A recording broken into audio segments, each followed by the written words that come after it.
محمود المليجي قبل ما يتوفى كان بيصور فيلم اسمه أيوب. فهو مات قبل ما يكمل بقية المشاهد بتاعته. الفيلم ده كان فيلم لعمر الشريف، وكان لسه راجع من هديوت، كان واخد أجازة بيعمل فيلم هنا في مصر. هو فيلم تلفزيوني، فالمشاهد بتاعت محمود المليجي معرفش يكملها، فلجأوا لحيلة درامية إن أحمد زكي يمثل بقية الفيلم مع عمر الشريف صوتيا، كأنه مثلا محمود المليجي بيكلمه عمر الشريف بالصوت، بيقول له مثلا هيحصل كده، هنعمل كده، يبقى كده ووفر بقيه المشاهد بخلال ان هم يكملوا الفيلم. وهو كان فاضل ثلاث اربع مشاهد، وفي نفس الوقت يستفادوا بوجود محمود المليجي اخر فيلم ليه.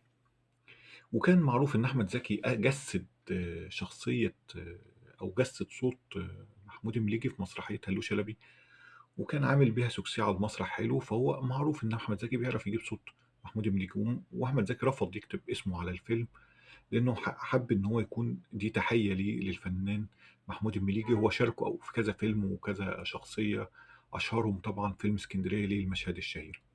في بقى إشاعة طالعة على السوشيال ميديا إن فيلم الأقوياء، اللي هو آخر فيلم عمله رشدي أباظة، إن أحمد زكي عمل صوته. الحقيقة أنا شفت الفيلم، ما جسدش صوته خالص. الفيلم كان بطولة رشدي أباظة. رشدي أباظة ما مات، جابوا الفنان صلاح نظمي. وهو الفنان صلاح نظمي يعني في شبه كبير من رشدي أباظة. وكانت الناس أول ما دخل صلاح نظمي السينما قال لك هيبقى بديل رشدي أباظة اللي هيقعد، بس ما حصلش طبعا. هو صلاح نظمي خد سكة تانية مختلفة خالص. آه، لو الناس ما تعرفش صلاح نظمي، هو صلاح نظمي الشخصية اللي عملها حمى عادل إمام في على باب الوزير، اللي هو كان المعلم الجزار، وظهر في كتير مع عادل إمام. كمل الفيلم صلاح نظمي من بعد ما مات رشدي أباظة بظهره وبصوته. يعني الصوت كان واضح جدا ان هو صوت صلاح نظمي. المشاهد اللي ما فيهاش رشدي اباظه كان بيطلع صلاح نظمي مثلا قاعد على السفره وبيتكلم مع الاولاد بصوته.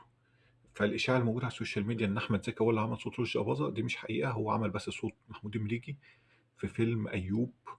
وكان اخر مشهد بيصوره مليجي في الفيلم ده بيتكلم عن الانسان غريب يعيش ويموت وبعد كده يموت مره واحده. كان بيتكلم عن فكره الموت بشكل عام. حبيت بس اوضح المعلومه دي. الله يرحم الجميع.